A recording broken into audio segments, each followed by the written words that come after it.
dia! Boa tarde. Ai, boa noite. Me sobra sempre o boa madrugada.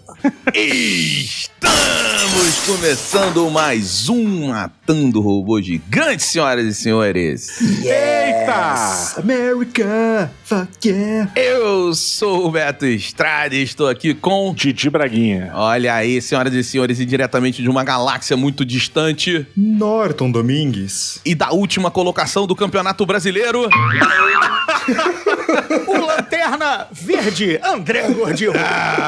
Lanterna Grená. Lanterna Grená. Não dá pra deixar passar. Não dá. É até porque eu posso, eu tenho... Mas eu tô aqui pra jogar uma luz nessa discussão, porque eu tenho a lanterna na mão. Beto também. Estamos juntos. E o Norton tá ali com a gente ali, logo ali. De mãozinha dada. Não, mas não fala do meu Corinthians, né? Se faltar pilha, tá com ele. Pra lanterna. Mas olha só, senhores, estamos chegando num momento, estamos aí há 2 semaninhas de um momento muito curioso, muito interessante, que acontece, na verdade, né, de 2 em 2 anos. Mas a gente conhece de 4 em 4 anos, que são as Olimpíadas, meus amigos. Cara, momento feliz. Bom demais, hein? E aí, pra quem não sabe, se você jogar Master e sair a pergunta de quanto tempo acontece as Olimpíadas, responda de 2 em 2 anos. Porque as Olimpíadas, as Winter Olympics e as Summer Olympics, elas acontecem de 2 em 2 anos. Ah, olha aí. Olha a pegadinha. Boa, Renan. Ó a informação aí. Exatamente. Então fica a dica no Master aí, quando vocês jogarem, pra vocês responderem de 2 em 2 anos. Mas tá chegando as Olimpíadas que a gente conhece ali, macro, que vai ser na França, que é aquele momento legal, onde todo mundo se importa com badminton, né, com bocha, com as paradas que a gente nunca liga durante o ano, mas na Olimpíada é legal. Mas é mesmo? O pior é que é mesmo. Você tá vendo as seleções jogando, caralho. Mas esse é o ponto. Na Olimpíada é legal. Ponto. Eu quero ver aquele besuntado entrar em campo segurando a sua bandeira, o do Tonga, ou Toga. Porra, não é? Ah, bom, hein? Bom, hein? Não é? Mas ele vai entrar molhadinho, porque esse ano vez. teremos uma entrada bonita, que eu tô curiosíssimo, porque serão barcos no Rio Sena, as delegações. Olha que foda. Rapaz. Não ficava um bagulho falando que o cara ia nadar lá, o presidente Macron, sei lá, ia nadar e a galera ia cagar no rio? Exato. Tem um ponto específico, você pode preparar o seu cagon e o seu gangon a desolé até lá, até uma... O francês tá de sacanagem, engraçado. Vamos cagar no rio. Mas eu quero saber, vocês estão empolgados com as Olimpíadas? Porque eu tô empolgadíssimo com as Olimpíadas, até porque a Samsung é a patrocinadora oficial. Yes! Mas, Falou o dono da Samsung agora, né? Então. Mas, cara, não, mas é sério, assim, porque vai chegando a Olimpíada, é muito legal a Olimpíada, gente. É muito legal. Eu concordo. Eu sou bem beat de Olimpíada, assim, de deixar passando tudo, assim. Tipo, qualquer jogo que tá passando, eu vou assistir. De arco e flecha a... Não, mas isso é pra desocupado, que tá com a... Não é não. Deixa na televisão e vai fazer outra coisa, Gordinho. Gordinho, eu vou te falar. Porra, o MRG tem 15, vai fazer 16 anos, né? A gente tá há muito tempo aí nessa porra. Eu achei até mais, mas tudo bem. Vocês estão velhos mesmo, né? Uhum. Velhos. Passamos por muitas Olimpíadas juntos. E eu vou te falar, trabalhar nas Olimpíadas é a parada mais maneira. Porque a gente entra pra fazer uma reunião de pauta, por exemplo, eu e o Diogo. Aí a gente tá aqui falando assim, não, porque, pô, o que a gente vai fazer? Vai sair Wolverine... Peraí. Puta, caralho, o cara errou ali a peteca. Não, mas beleza. É isso. Olimpíada é isso. Olimpíada é uma parada que tá acontecendo sempre junto com o que você tá fazendo. É a TV ligada constantemente e quando você para 10 minutinhos, 5 minutinhos, 3 minutinhos pra olhar pro lado, você vê o cara dando um tiro no alvo. Ou tentando levantar um peso absurdo. É elite. É elite os caras... global, né? Putz, é muito bom. É o ápice do sedentarismo. Porque você tá sentado com o rabo gordo ali, conversando sobre trabalho, e tem os caras se suando pra descer milissegundos no recorde. São os deuses do Olimpo, literalmente, né, cara? É isso, Beto, é isso. São os seres humanos no auge do ser humano, as pessoas picas, treinadaças pra fazer todas as suas funções e tal, e você ali olhando, é isso mesmo, deidades. E gorando os outros países, né? Porque a graça das Olimpíadas também é você dar aquela goradinha sem dó, assim. Mas sempre tem uma torcidinha que vem do nada. Sempre tem aquele torci pra caralho pro maluco da Indonésia ontem, velho. Porra! Isso é legal, muito, cara. Sabe? Isso é legal. A Polônia tava vindo assim do muito baixo e começou a jogar vôlei muito assim. Você fala, beleza, legal. Não, vôlei é Brasil. Pô, igual torcer pros Camarões na Copa do Mundo, gente. Quem nunca torceu pros Camarões na Copa do Mundo, cara? Jornadinha do herói, Posso fisgar vocês com uma pergunta pessoal? Me fisga, gordinho. Algum de vocês encarou na juventude, porque aí era mais tempo e tudo mais, uma Olimpíada inteira, tipo, quando era mais moleque? Qual foi a Olimpíada que vocês realmente viram assim? Porque não tinha nada, só tinha colégio e tal, então realmente debulhou. Não, eu já tirei férias nas Olimpíadas pra ver as Olimpíadas inteiras. Ok, beleza. Então isso foi uma dedicação maior de um homem adulto. Eu fiz isso uma vez. Porque eu sempre faço em Copas. Copa do Mundo eu paro a minha vida e vou ver todos os jogos e é maravilhoso. Mas Olimpíada eu fiz uma vez. É porque eu sou do time que prefere Copa do que Olimpíada, mas... E é maravilhoso, fechou certinho. E é maravilhoso. Cara, eu me planejo pra os jobs encaixarem... não sei que esteja rolando Irã e Peru, entendeu? Assim, dos negócios. Não, mas eu vejo. Na Copa eu vejo. De fundo. Mas é um ver passivo. Que tem o seu valor. Mas é a segunda tela. Exato. A maioria dos esportes... Não, na Copa eu vejo. Na Copa eu vejo. Copa eu vejo, pois é. Paro pra ver. Eurocopa, o Irã e Peru. Eurocopa tem umas paradas que são segunda tela, por exemplo. Mas... Copa do Mundo... Eslovênia e Turquia, né? É segunda tela. Mas Copa do Mundo eu vejo tudo, não tem caô. Pô, mas é aquele trabalhar na sala com o laptop no colo. Não. Copa do Mundo é férias, cara. Copa do Mundo é tipo... Copa do Mundo é atenção, guardar o nome dos jogadores. Foco. Didi, a gente tá falando de uma galera hardcore aqui. Hardcore. Por favor. Mas ninguém me respondeu. Alguém, peraí, quer dizer, Beto tirou homem adulto. Didi e Norton. Um de vocês pegou, quando moleque, uma Olimpíada inteira, assim, do tipo... Essa foi a minha Olimpíada. Não, cara, inteira não. Inteira não. Sendo bem honesto, eu podia dar uma mentira. Hoje em dia eu tento me organizar pra assistir a maior quantidade de coisas possíveis. Mas é sempre assistindo aquela coisa, trabalhar da sala com o laptop no colo. É isso mesmo. Tentar fazer as paradas assim. Se tô no outro lugar, deixa o celularzinho aberto, sabe qual é? Vendo as paradas por ali e tal. E gosto de reunir, bater papo, de falar sobre a parada, de comentar, fingindo que entendo. E não entendo porra nenhuma. Não, isso é o mais importante. Você faz isso no MRG inteiro, Didi. Exatamente. Há 20 anos. Trabalho pra cá. Eu vou amarrar um negócio, porque é o seguinte, como o assunto de hoje é clássicos, calma, vamos chegar lá, eu tenho uma Olimpíada clássica que eu vi inteira. Que foi a de Seul, de 88, que foi o encontro das potências. Um grande. Que 80 foi em Moscou e os Estados Unidos não foram. 84, Los Angeles, a União Soviética boicotou. Em 88 era a Guerra Mundial. Era a Guerra Fria decidida. Mas a de 88, ela é uma das maiores Olimpíadas de todos os tempos, né? Sim. E eu estava de catapora, então eu não podia ir ao colégio. Então eu tive que ficar a Olimpíada inteira em casa, não podia ir pro colégio. Mas assim... Aí eu vi inteira. Maneiríssimo. Pô, que da hora. A grande Olimpíada... Qual foi? Tá aí. O Gordinho fez uma bela pergunta e já respondeu a dele. Diogo, qual foi a sua grande Olimpíadas? Aquela que pra você mais marcou, assim. Porra, cara. Porque eu tenho dúvidas entre Barcelona e Atlanta. São as duas que são muito vivas na minha mente. Barcelona é 9-2, né? 9-2 e Atlanta 9-2, Barcelona né? É a do Ursinho, não é? Ursinho chorou... Ursinho Misha, 80. É a de 80, Moscou. Então não, é só uma lembrança, porque eu não tava nem vivo. Barcelona é o Fred Mercury, que abre com a Montserrat Caballé, não é isso? Que eles cantam na abertura, não tem essa porra? Barcelona? A música deles é Barcelona, não deve ser. Tanto que a apresentação clássica do trailer, eles cantando na... Bem, não sei se vou passar essa bola. Mas pra mim, eu acho que Barcelona é a Olimpíada mais marcante pra mim, porque ela é o que me prepara pra 94, que foi a maior Copa que eu já vi. Olha! Não, mas... de esportista. Mas olha só, senhoras e senhores, me desculpem, eu estava numa discussão sobre isso no final de semana, e assim, a última vez que o brasileiro torceu de verdade pra uma Copa do Mundo foi em 94. Eu estava em 98, eu estava em 2002 e foi uma celebração maravilhosa. Mas nada nunca mais foi igual ao 94. E eu não sei como foi antes, mas nada nunca mais foi igual ao 94. 94 é um alzirão pintada, é um marco inacreditável. Uma nação depositando nos pés do Romário, de um único homem, lave a nossa alma, por favor. E lavou. Foi mágico. Não, mas a gente viu alguns milagres milagres lá, aquele chute do Roberto Carlos, a desviada... Do branco. Teve o do Roberto Carlos também. Que Roberto Carlos? Roberto Carlos não tava na Copa, cara. Tá maluco? Não, aí já é outra Copa. Copa, cara. Não foi porque o Romário... Qual é aquele... o chute do branco que o Romário com as costas pra frente. Chute do branco, tricolor, branco, a patada atômica lá, Rivelino. Isso, do branco ia ser maravilhoso. Ele deu 2 chutes incríveis nessa Copa. Um que cegou o jornalista, que foi, pra quem não sabe, ele bateu uma falta. Verdade, no fotógrafo. E aí pegou na câmera do fotógrafo e deixou o cara cego de um olho. Porque o branco tinha aquela coisa de o chute mais forte do mundo, aquelas coisas assim, realmente era uma patada bizarra. E tem esse gol da Holanda. Mas o que o Diogo tá lembrando é numa Copa das Confederações, na verdade, que o Roberto Carlos desafia as leis da física contra a França, Barthez no gol, e faz um dos gols mais bonitos da história do futebol. Sim.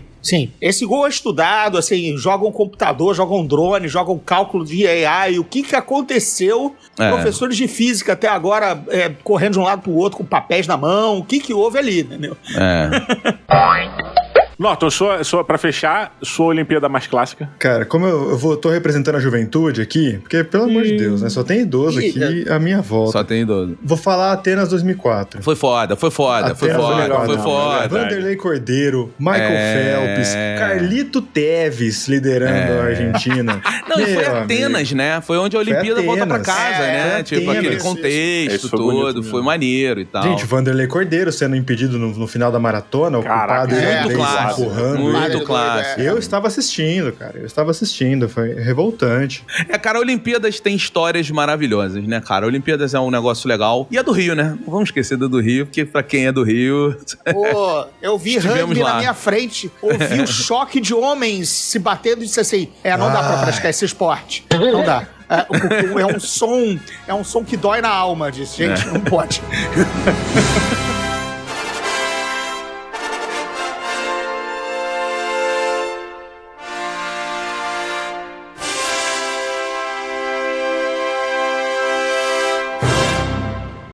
This episode is brought to you by Indeed. When your computer breaks, you don't wait for it to magically start working again. You fix the problem. So why wait to hire the people your company desperately needs? Use Indeed's sponsored jobs to hire top talent fast. And even better, you only pay for results. There's no need to wait. Speed up your hiring with a $75 sponsored job credit at Indeed.com/podcast. Terms and conditions apply. Big news. Sephora is now on Uber Eats. So if you find yourself facing a beauty emergency, like needing a last-minute gift, or you're just out of your favorite mascara, again, don't panic. We got you. Order now and get $10 off on Sephora orders of $50 or more on the Uber Eats app. Order now. Offer ends October 30th. One order per customer. Additional terms apply. See app for availability. Delivery fees may apply.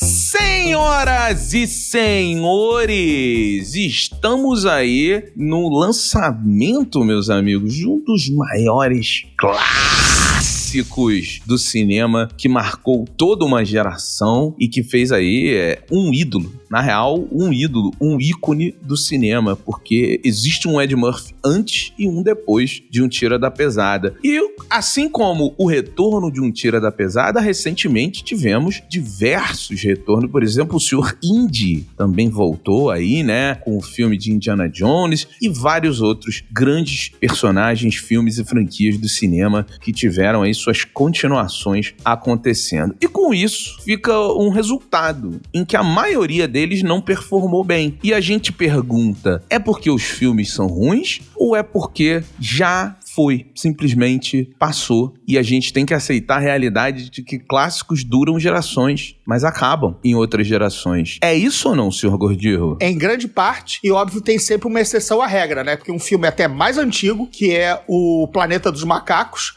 tá rendendo até hoje filmes bons e com boa bilheteria. Incrível, né? Só quis puxar essa... Não, tem mais até uma, Top Gun, né? É uma outra exceção aí. Eu ia puxar o Top Gun também. O Top Gun não era uma série, né? Ele por acaso ganhou uma continuação e vingou, né? O Planeta dos Macacos, né? É um filme dos anos 60 que o tema continua batendo, mas não é isso que a gente vai falar. Você tá falando Planeta dos Macacos. Planeta dos Macacos, exatamente. O filme... Não, mas eu acho que o Top Gun vale, cara, porque o Top Gun, ele é um clássico de uma geração. Cara, Top Gun era uma parada, assim, mágica. A galera pede isso há 30 anos, sabe? Não, e era mágico, e assim... Por que era mágico, Beto? Porque eles jogavam vôlei sem camisa? Essa cena é muito... Não, cara, aquilo ali... Essa cena, na época, era muito marcante, cara, vou te falar. O Top Gun definiu o comportamento marcante de uma geração, cara. Porra, andar de moto, ser livre... Salvou a Ray-Ban, né? Salvou. Pô, que maneiro, cara. Exato.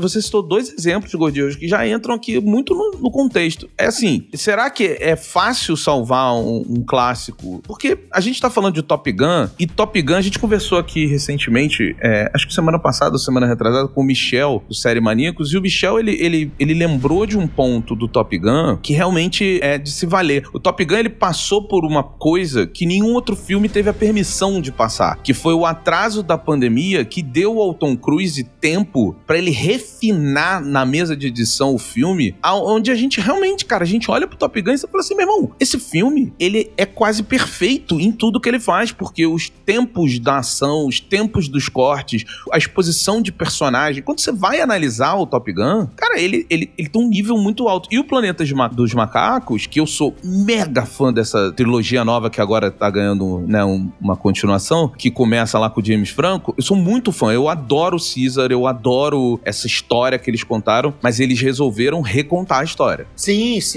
Talvez tenha sido a saída boa, né? Então, tem dois caminhos aí. Ou você reconta, né, e dá uma temperada de elementos do original, ou você simplesmente abraça. Tipo, um novo Tiro da Pesada é a volta do Axel Foley. O novo Top Gun é ele voltando pra ensinar, né? O herói voltando. Então os Caça-Fantasmas recentes... Não, Indiana Jones também, né? Os Caça-Fantasmas recentes têm nova geração, mas conseguiram passar o cheque lá pros velhos aparecerem. Bom filme que desmereceram. Aí, né?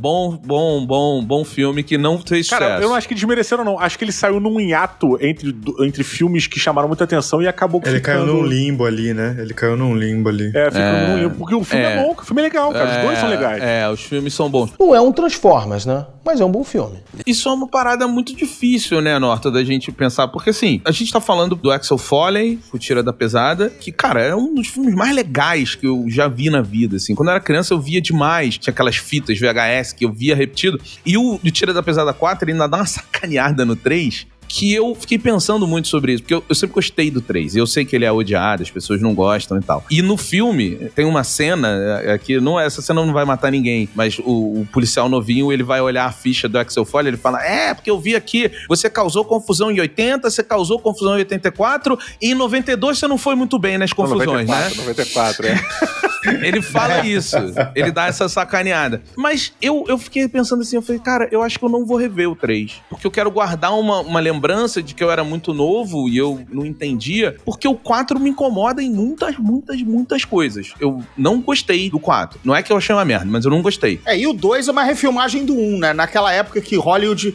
rapidamente repaginava a mesma fórmula, antes da gente ter a moda das continuações boas, de verdade, continuações que iam adiante. Nos anos 80, cara, por exemplo, Caça-Fantasmas 2 é uma refilmagem do 1, né? Era o mesmo filme, né? Era o mesmo filme, o pessoal empacotava rapidamente, né, a ideia, né? Então, o Tiro da Pesada 2 é o 1 mais acelerado, né? Com o Tony Scott. O 3 é aquilo. O 3 é complicado. Vocês acham que, assim, quando a gente olha pra um clássico... Porque, assim, eu quero expandir isso um pouco pra uma coisa mais... O que é história e depois a gente entra no que é clássico. A gente só sabe o que é história no presente, certo? Enquanto a história está ocorrendo, a gente não chama ela de história. A história é a partir do momento que a gente olha pra trás, certo? Então, 300 anos atrás, o cara... Mas a gente consegue ver a história sendo feita. Nós temos vislumbres disso, né? Não certezas. Então, esse é meu ponto. Vocês acham que com os clássicos a gente consegue ver, ou vocês acham que muitos dos clássicos eles dependem de olhar pra trás? Por exemplo, Blade Runner. Eu sempre cito Blade Runner. Blade Runner é um negócio que não nasceu como clássico, ele não virou, e ele se tornou um clássico. Um filme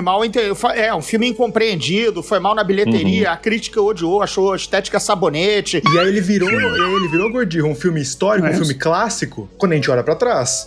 Entende? No momento, o que vocês acham? Vocês acham que o que falta hoje é esse clássico instantâneo? Ou vocês acham que a gente vai olhar pra trás sei lá... Eu vou citar um filme recente. Então, quero ver. O Mad Max, Estrada da Fúria. Isso, Estrada da Fúria. Eu já ia puxar ele agora. É um clássico. Quando eu tava sentado ali, eu disse, eu tô vendo a história. Isso aqui é totalmente inovador. Isso vai marcar.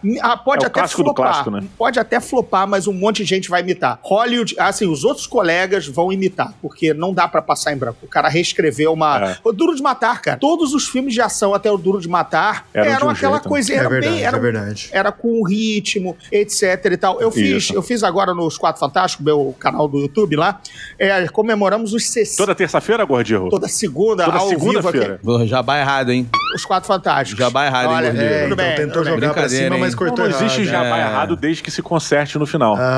Certa a resposta.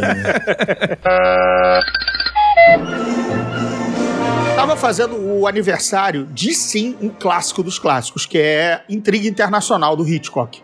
Que escreveu a Bíblia do thriller de espionagem. Thriller de espionagem, quer grana, aquela coisa toda. E aí eu falei o seguinte, depois do Intriga Internacional, só houve outro filme que, quando você viu, disse assim, o cara tá reescrevendo o manual. E foi Duro de Matar, entendeu? Então não é sempre, mas você vê e você tá ciente de que aquilo tá acontecendo. Tem um filme que eu acho que é visualmente marcante demais pra gente também usar como exemplo, que é 300, né? Sim, a escola tava feita, exatamente. É verdade. É um clássico, não tem como. Quando a gente vê 300, a gente veio dos quadrinhos, que já era um grande quadrinho. Quando olha pra tela, a gente vê o quadrinho na tela e a partir dali todo mundo faz 300. Não, e a câmera lenta nunca foi tão exaltada no cinema como foi depois do 300. Não foi. Aí todo mundo copia cacoetes, né? Cacoetes de... Todo mundo andou pela parede depois do Matrix. Todo mundo fez o X-Men no ano seguinte repetiu Matrix em todos os combates.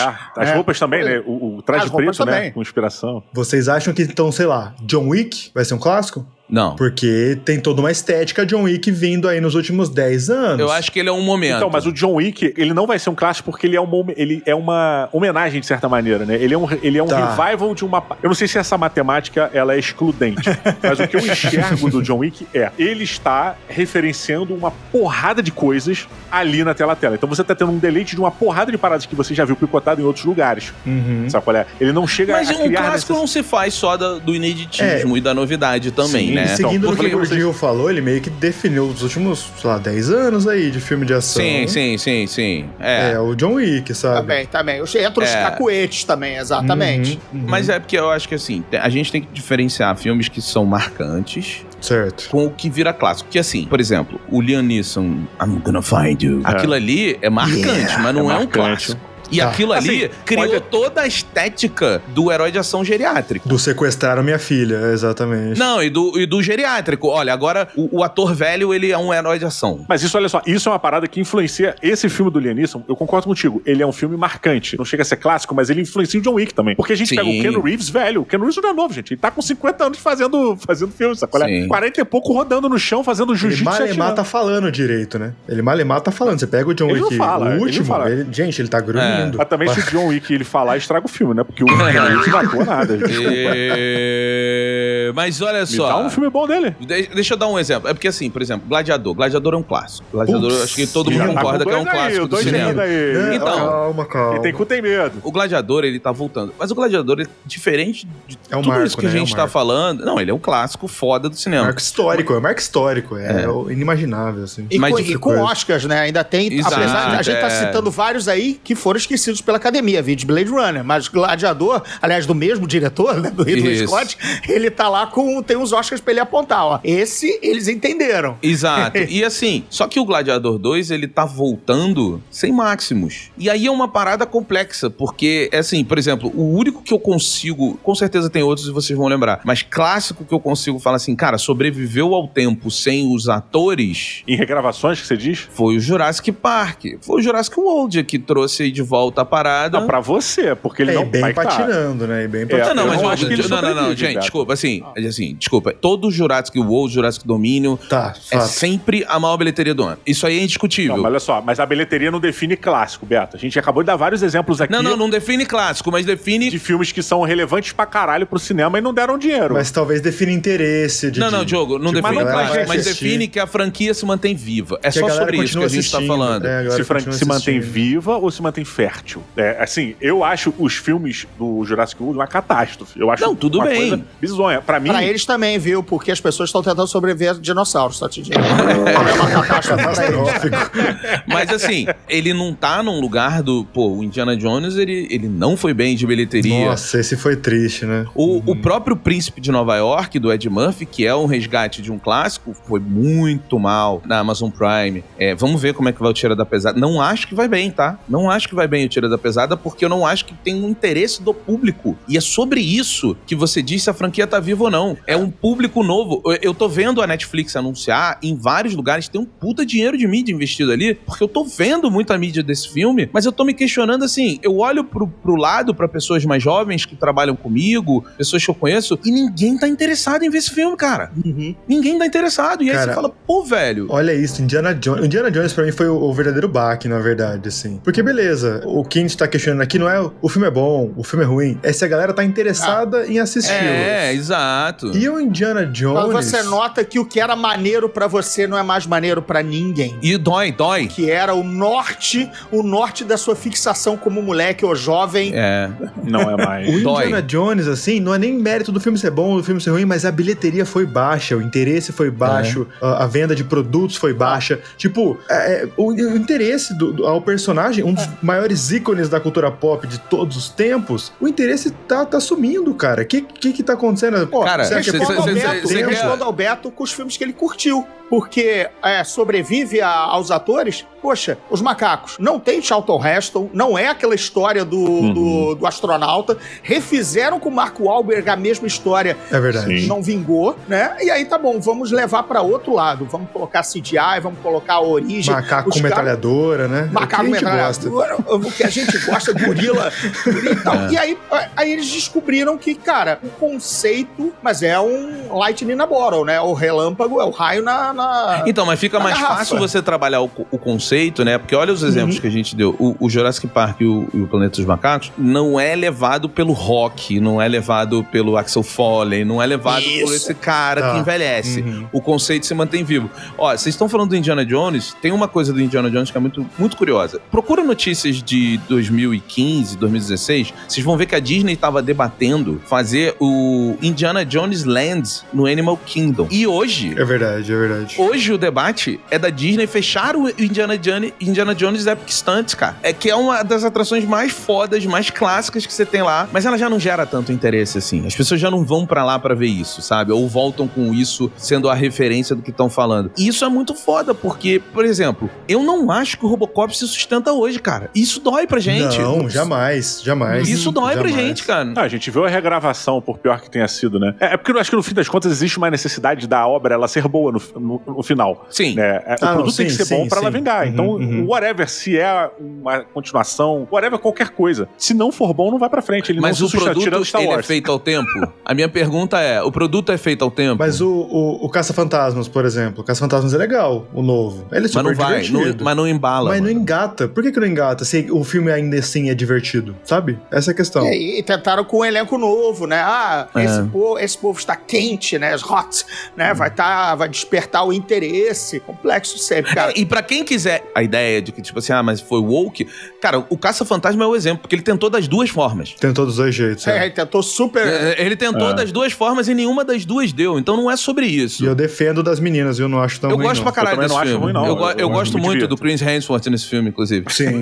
A dancinha é muito boa. Eu adoro esse filme. Eu gosto muito do filme com as meninas também. Mas, tipo assim, será que a renovação, ela é o problema? Porque você consegue renovar um mundo o conceito, mas é muito difícil renovar os personagens. Cara, o Axel Foley tá muito desconectado do mundo hoje, por vários motivos. Eu acho que o Ed Murphy tá velho pra fazer aquilo e não colou, coisa de roteiro e tal, mas aí é porque eu acho que o filme, ele força muito a mão. Mas o Axel Foley não se conecta mais com o mundo de hoje, cara. Mas, Roberto, precisa existir a conexão com o atual pra que a obra dê certo? E eu pergunto isso de verdadão mesmo, cara. Se não for de época, precisa. Mas tudo, de certa maneira, que a gente tá repassando a época antiga, acaba sendo. Se a gente tá falando da década de 80, a parada da década de 80, a gente tá falando de 50 anos depois, quase, 40 anos depois, né, daquela época lá. Então, assim, cara, passou-se muito tempo daquilo lá. Cara, 40 anos é punk, olha só, 40 anos comemorou-se de A Hora da Verdade. Pra quem não sabe, era o nome original de Karate Kid. Nunca teve esse nome no pôster. Foi A Hora da Verdade. Sabia não? Mas, enfim, Karate Kid tá aí com a 6ª temporada de Cobra Kai.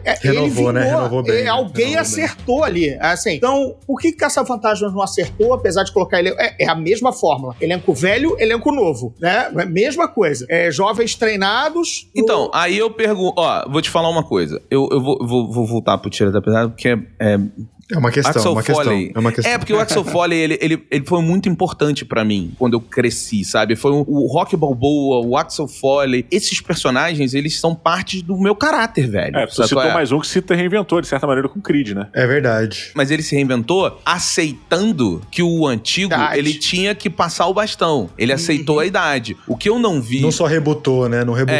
Esse é o Rock novo. Sabe o que eu fiquei pensando, assim, quando eu tava vendo, por exemplo, o Tira da Pesada? Quando eu via o Tira da Pesada, e eu vi muito, assim, né? Depois, eu não vi quando saiu, porque eu era muito pequeno. Nem era nascido quando saiu, na verdade, o primeiro. Mas... Não, claro que tu era nascido sim, Beto. Não, é 80, Diogo. É 80, Diogo. 84, 87, eu acho. Eu tinha 2 anos. 84, 87, mas 94. Eu não tinha noção do que tava acontecendo, entendeu? Sim, mas você tava vivo, porra. Provavelmente você viu porque o seu pai e a sua mãe devem ter colocado você sentado na sala. Você não achou que o Didi ia deixar você passar na tecnicalidade, assim, né? Você tava vivo. Tu é velho, porra. Você não foi ao cinema porque não quis, porque estava em exibição. Essa tua pele ilustrada aí é a base de creme, não é a base do tempo não, filha da puta. Victoria's Secret. Mas olha só, o lance é que, tipo, eu vi depois. E quando eu via muito, existia uma conexão de outra coisa que estava chegando muito na minha vida, que era, por exemplo, o rap. E o Axel Foley, ele claramente é um personagem que eu via NWA, que eu via...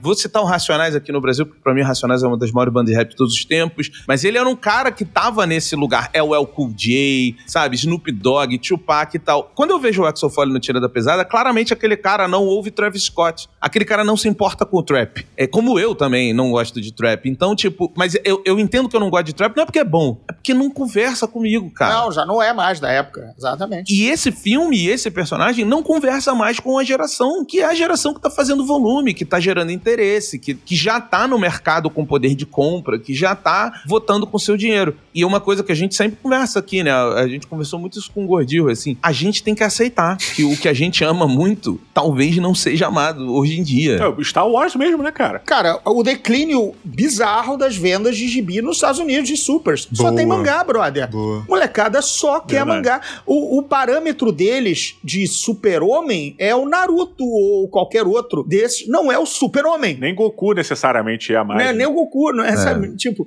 você já vê que, cara, eu temo por esse super-homem, entendeu? Eu temo por esse super-homem. Não temo nada. Não, eu temo de novo por quem ainda se importa com o super-homem. Não temo nada. Eu não concordo nada. com o Gordinho. Talvez esse universo novo da DC, ele pegue o final de uma cauda longa aí meio estranha, sabe? Eu concordo. Uhum. Eu não acho. Eu acho que, como a gente tá falando de filmes clássicos, eu acho legal linkar o Super-Homem. Por quê? Porque... é o grande filme de super-herói da história... Não, é o filme de super-herói. O maior herói de todos os tempos, Sim. Exato. É um evento, né? Quando tem um novo filme de Super-Homem. Superman 2 é incrível, nossa senhora. E o lance é o seguinte, cara. Quando você consegue renovar o conceito, mas mantendo o que aquela obra é, por exemplo, o Planeta dos Macacos. O Planeta dos Macacos, esse novo filme do César, essa nova trilogia que tem esse filme, agora que começa uma trilogia nova, ele não tem nada a ver com os clássicos. Nada a ver. Nada a ver. É completamente diferente. Mas mas ele mantém o contexto ali, de a humanidade foi sobreposta por uma outra forma de espécie. E o contexto tá ali. E essa outra forma de espécie, ela literalmente sobrepôs a humanidade, né? E isso é o grande lance, quando se descobre no final e tal. O Jurassic Park, ele mantém o medo de monstros que dominavam a Terra e voltam e transformam os seres humanos em pedaços de papel, renovando, mas ele mantém. Eu acho que o Super-Homem, ele vai trazer a grande coisa, que é o mito do Super-Homem. Por que eu acho isso? Porque se vocês olharem todas as fotos, a sensação que dá é que o Romariz fez um comentário muito importante, a gente tava tomando um chopp, ele falou assim, cara, eu acho que o James Gunn, ele deu a ordem pro... Como é que é o nome do ator? Coração Sweet. Isso. Ele deu a ordem pra ele falar assim, meu irmão, anda com um sorriso cravado no rosto. Porque se alguém tirar uma foto escondida, tirar alguma coisa, esse é o Super-Homem que a gente quer representar. É a esperança. É o Super-Homem legal. E eu acho que isso vai trazer o conceito de volta. Eu acho que o James Gunn tem a leitura pra trazer. Mas talvez essa seja uma coisa, né? Você manter o conceito, mas renovar. E atores antigos não renovam a audiência, cara. Infelizmente.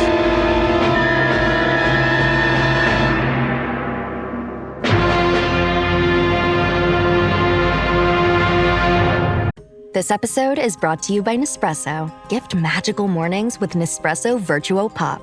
Compact and stylish, Virtuo Pop is made to meet every morning coffee craving. From espresso to coffee, hot or iced, at the click of a button. And celebrate the season with Nespresso's limited edition coffee flavors. Sweet almond and hibiscus, cinnamon and candied tamarind, and festive double espresso. Magic in the making. Shop the holiday gift collection exclusively at Nespresso.com. Halliday presents, in the red corner, the undisputed, undefeated Weed Whacker Guy.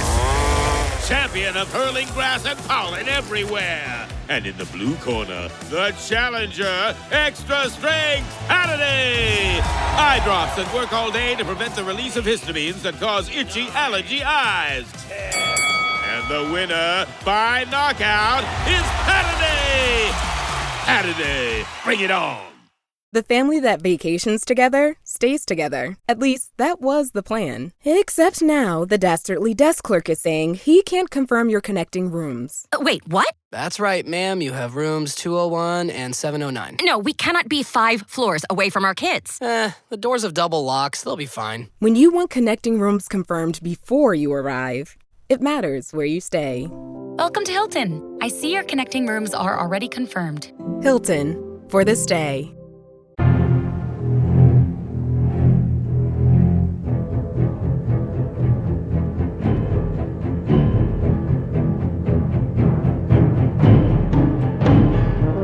Uma questão que eu sempre penso sobre o filme clássico, de como o clássico não funciona mais, ou alguns clássicos não funcionam, eu penso muito talvez a gente chegou num platô de filmes definitivos, sabe? Tipo assim, Tubarão, é o filme definitivo de Tubarão. Qualquer outro filme vai aparecer Tubarão. Jurassic Park, é o filme definitivo de Dinossauro. Dinossauro, isso. Então qualquer outro filme vai... Fica na sombra, né? Uhum.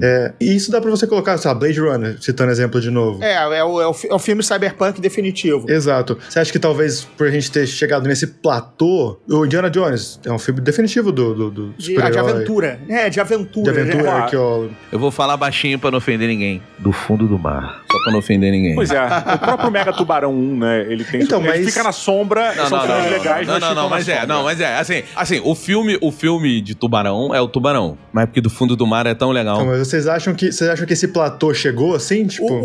O filme B de Tubarão é do fundo do mar. Entendeu? Do fundo do mar é muito legal. Vai, todo mundo concorda que esse filme é muito foda, né, cara? Não, tá. Isso, tá. É divertido. É o primo rico do Tubarão 4 com o Michael Caine, que ele trabalhou e nunca viu. Você nunca viu? Não, eu só usei o dinheiro pra dar uma casa pra minha mãe. Não preciso ver o filme. Olha aí. Entendeu? Ó, seguindo nessa parada que o Norton comentou, cara, eu acho que a gente tem aí, por exemplo, seguindo a parada do Indiana Jones, a gente tem, por exemplo, A Múmia, que é um filme que surfa o estilo ali do Indiana Jones. Pra mim, A Múmia só existe porque existe Indiana Jones. Não é a mesma coisa, mas é essa mesma pegada. É do Tom Cruise, né? Você tá falando A Múmia? Múmia do Tom Cruise. No! God, please, no! Não, porra. Não, aí tu pegou a única coisa ruim que o Tom Cruise fez na vida. E detalhe, né? É um filme que muda o conceito original por conta de uma inspiração, porque o conceito original é um filme de horror de uma múmia. E aí os caras copiam o Light Adventure, a aventura leve o Spielberg, né? Farsesca e divertida e aventuresca, e colocam a múmia, virou isso, né? Virou a piadinha do Imhotep, o cara andando de costas junto com os undeads. Então, entendeu? Mas a múmia é puta filmaça. A gente até fez a série especial 99, aqui dos episódios de 99 e, cara, eu revi a múmia e realmente é fantástico. Sim. Mas a múmia, ela me parece ser o último momento, e grande, né? Mas de um estilo de filme que depois não vi funcionar mais. Porque o Indiana Jones é o grande, né? É o grande filme desse herói de ação específico, Pulp, vamos usar. Eu não gosto de usar esse termo, mas enfim, Pulp. Mas funciona. Funciona aqui. É porque ele é errado, né? A gente fala errado, né? Mas, enfim, isso é outra conversa. E você teve o Perdido lá, do Tesouro Perdido? Tesouro Perdido com o Nicolas Cage, mas ele segue essa camada, mas não é. Não, e você teve o das Joias. Como é que é o nome do das Joias? É antes da múmia, né? Que a Joia do Nilo. Joia do Nilo não, perdão. Não. Minas do Rei Salomão. Minas do Rei Salomão. Diamantes. Alan Quaterman. Então, mas é tudo uma série que a gente via e a gente falava, porra, legal. Tem vários desse estilo. Tudo conversa, mas depois do Múmia não teve mais, cara. Foi pro videogame, porque aí o Uncharted fez isso no videogame, mas em outra mídia. Mas olha, isso é impressionante, porque se a gente... eu acho que esse é um momento de transição muito interessante, que a mídia, ela se modifica tanto, não só a mídia, né, mas existe uma explosão midiática de muita coisa que entra pra um consumo em larga escala, e a gente bota o videogame dentro desse consumo de massa. Porra, quando lança o Resgate do Soldado Ryan, afeta os videogames. Quando lança Need for Speed Underground, vem dos cinemas, vai pro console. Então, as mídias, elas começam a se conversar com uma velocidade, com uma intensidade tão grande, que afetam os mercados, né? Então, eu acho que, pro futuro, um clássico, ele ainda vai ser um clássico desde que ele movimente não só a mídia dele, não só o ramo dele, mas ele faça um barulho numa esfera mais global, né? Ao redor. Qual que é um dos jogos que a Microsoft tá mais esperando pra o hype deles esse ano? Indiana Jones e o Grande Círculo. Eu tenho muita dúvida, tá, Norton, porque... Não, eles estão agindo como se fosse o grande lançamento. Agora, se eles acham se haverá interesse do público, né? Não, e porque tem uma outra coisa que, cara, isso, né? a gente sempre debate aqui, né? O mercado de jogos... Olha os exemplos que a gente deu. Uncharted, Tomb Raider também, a gente pode botar, né? A nova Lara Croft é super... Nossa, e ela quase consegue toda vez, né? O filme da Lara Croft. Quase vai. Os filmes... Quase vai sempre, assim. Quase, mas nunca vai, né? Uhum. E esse da Alicia Vikander eu achei muito legal, esse último filme. Mas Tomb Raider... Se a gente olhar, tirando 2, 3, isso aí representa menos de 20% da indústria, cara. Então você não pode botar os seus ovos ali e dizer que isso também é tão relevante assim. E quando a gente fala de rádio, videogames, é maior que cinema e música juntos, não é um mercado de jogo single player. Aliás, o mercado de jogo single player tá fora disso pra caralho. O Call of Duty e o Fortnite, cara. Isso. Então, eu acho que é outra coisa. Agora, eu fico me perguntando, assim, se vocês acham que é válido os estúdios buscarem lá atrás, porque o estúdio tem medo de novo. O estúdio tem medo do novo, porque o novo é incerto. E a gente tá numa má geração de executivos, né? Hoje, com o amarramento umbilical dos estúdios com suas grandes corporações que estão com ações na bolsa, é muito diferente dos anos 80, em que era uma imaginação galopante, porque, cara, primeiro eram feitos por pessoas, os executivos da época, gostavam de cinema, entendeu? E disse, cada sucesso grande permite que eu faça um filme menor, que eu também tenho tesão, mas eu sei que não vai dar público, mas eu preciso de um Spielberg fazendo Gremlins de Volta pro Futuro e a caralho a quatro, pra com esse dinheiro todo eu também deixar na mão do Woody Allen fazer alguma coisa, entendeu? E obviamente que eles precisavam alimentar salas. Exatamente. E tinha isso. Então você precisa ter volume de produto ali, faz um produto mais barato, mas pra acomodar alguns calendários, acomodar algumas coisas e tal. E hoje você não tem. E a gente vê também, cara, que muitos dos clássicos que a gente tem hoje, dessa década de 80, 70, 90, caralho, são frutos de erros, de pequenos erros, também, coisas que dificilmente aconteceriam hoje em dia. Apocalipse Sinal O Caça-Fantasma mesmo, né? Cara, em 2 vezes o Coppola foi demitido várias vezes do mesmo filme. Poderoso Chefão, semana sim, semana não, ele recebeu um bilhete azul. Gente, o George Lucas mentiu pra Fox, tá ligado? Exato. Apocalipse Sinal é porque ele tava lá na Malásia. que o Bilhete Azul não chegou, mas ele estava demitido, mas ele estava dirigindo o filme. Ou seja, era outra época. O Caça-Fantasma não tinha roteiro enquanto eles estavam gravando, né? Eles estavam gravando. Vamos resolver no final. O Beto falou um negócio muito interessante, assim, realmente a gente tá num momento que a gente tá, o Gordirro falou muito bem, que os grandes executivos, que é a galera aqui que manda produzir esses filmes, a galera do dinheiro, eles estão com muito pé atrás com muita coisa. Então, assim, nada, tudo bem, nada é muito grande, assim, mas pouca coisa nova sai e eles vão fazendo esses resgates, só que ao mesmo tempo eles têm certo medo de fazer esse resgate, eles não sabem como eles vão adaptar, se eles vão trazer um soft reboot, se eles vão trazer um conceito totalmente novo. Então, é meio que o medo dos dois lados. Então eu tenho medo de fazer algo novo, mas também eu tenho medo de olhar muito lá pra trás e ter perdido a juventude. É muito curioso esse momento onde a gente tá. Então a gente pensa, o Planeta dos Macacos eu acho que é um exemplo ótimo, porque Planeta dos Macacos, cara, ele sempre foi uma parada muito mais ficção científica, muito mais doidona, e aí chega uma roupagem nova, porque o Planeta dos Macacos, os novos, cara, eles são filmes de ação excelentes, assim. O Planeta dos Macacos era Star Trek, e nessa nova versão ele é Star Wars. Isso, é uma parada assim. Aceito.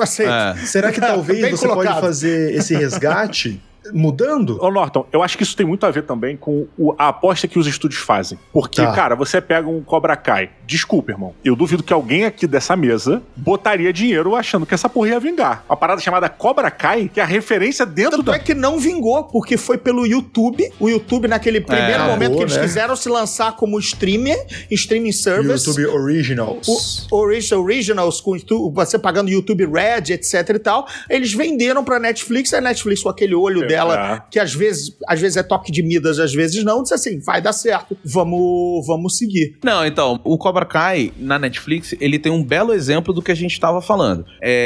Tenta traduzir diferentes épocas, mas o mesmo contexto. Os estúdios precisavam, às vezes, bancar coisas pequenas para encher salas. A Netflix, quando ela pega o Cobra Kai, ela estava começando a formação de um catálogo proprietário. Então, a Netflix, ela bota muita merda. Assim, as pessoas não têm noção. Não, no mundo... Ela produz e cancela uma quantidade absurda de coisa, né? No mundo, a Netflix, ela lança uma série por dia. É muita coisa.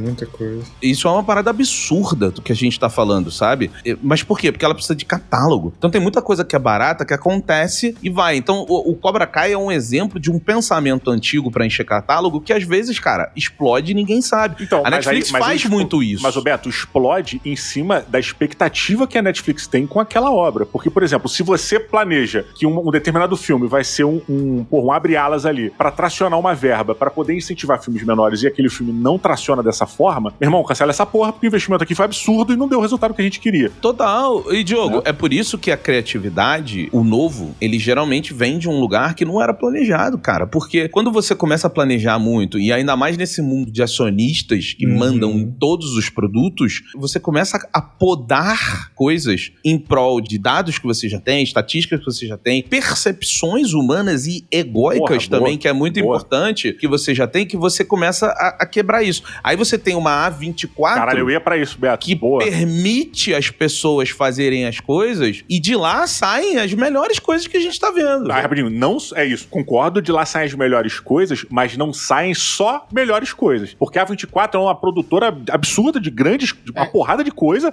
e ela, cara, ela tem muito lixo ali dentro. Ela tem muita coisa que ela compra. As pessoas esquecem que ela, além de produzir, às vezes compra. Ela bota só o selo, né? E não vinga, Ela tem um culhão de curadoria, do tipo Cara, é por isso que eu queridinho... Me parece que a matemática financeira deles é mais correta. Eles entendem a necessidade que a gente precisa errar pra poder acertar também, né? Então eles assumem esse... mas sabe o que é também, Diogo? Sabe o que é também? Você tem muitos poucos profissionais no mercado que conseguem ter um tino que unem o artístico, o criativo, às necessidades financeiras. Porque quando isso acontece, é mágica. Você consegue ver mágica acontecendo. Você vê o Kevin Feige, que é um cara que soube ter esses dois lados, ele começa como assistente nos sets do filme dos X-Men. E foi aprendendo os bastidores da indústria, mas também foi sendo um cara muito criativo. Então ele sabe aonde permitir e ele sabe aonde podar. Aonde podar e não ferir a qualidade qualidade aonde permitir e não ferir o lucro. E aí ele chega num meio termo que é muito bom, mas são poucos os profissionais que tem. Mas tu acha que... é porque eu vejo isso, cara, eu entendo o que você tá falando, eu acho que isso é uma parada realmente raríssima, concordo contigo,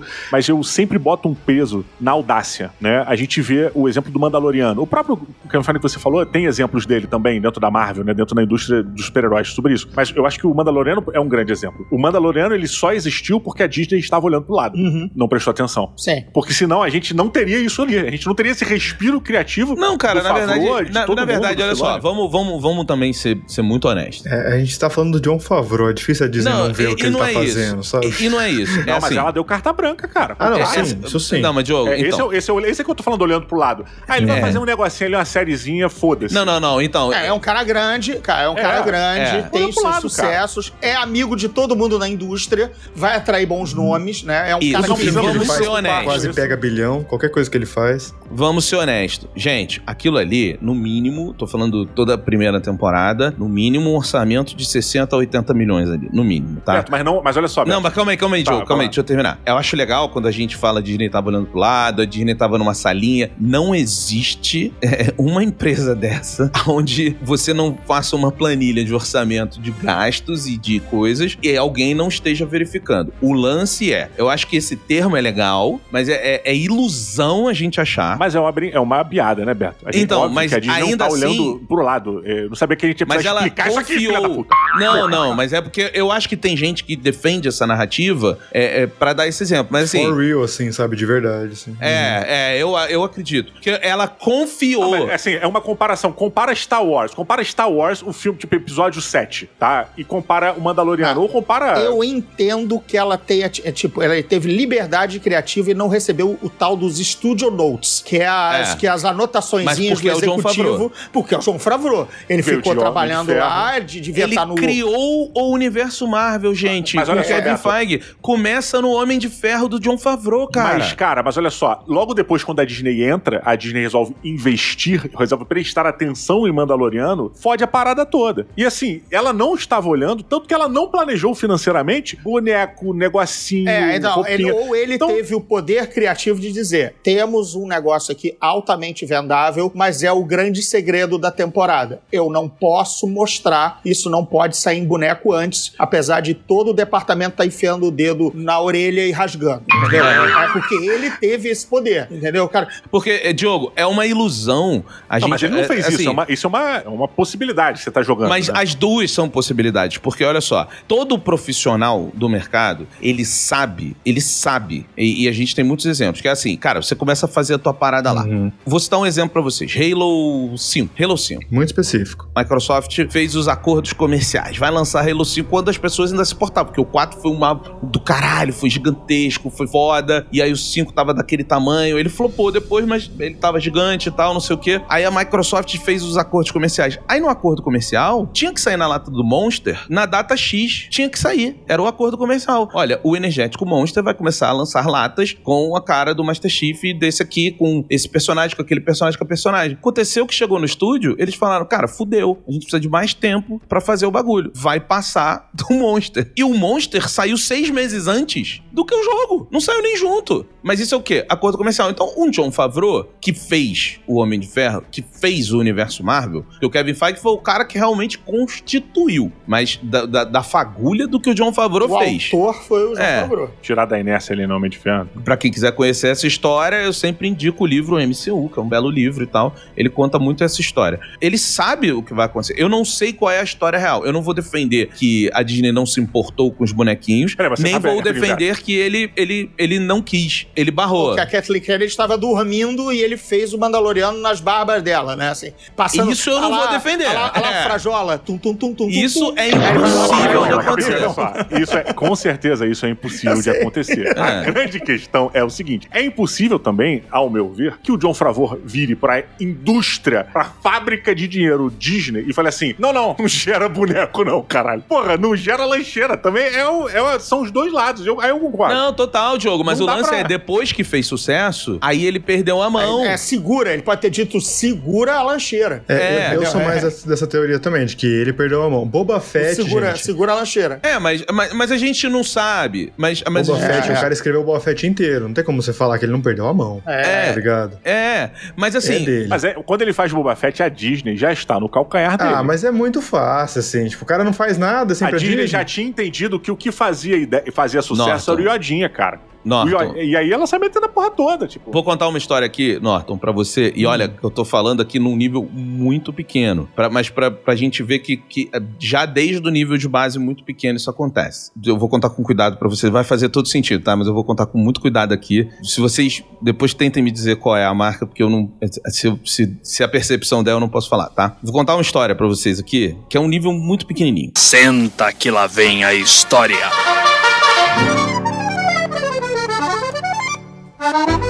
Uma vez, eu assumi uma grande marca, tá? Pra gente fazer uma campanha que ia muito além de comerciais, de planos de mídia e dessas coisas todas. E aí, eu fui contando as histórias dessa marca, fazendo o roteiro, fazendo a direção, eu botei a mão no roteiro, montei a sala de roteirista, fiz algumas direções, fiz algumas coisas assim, fiquei como direção criativa. Chegou em certo momento, eu entendi que a marca, o produto, precisava de um universo, precisava de um lore.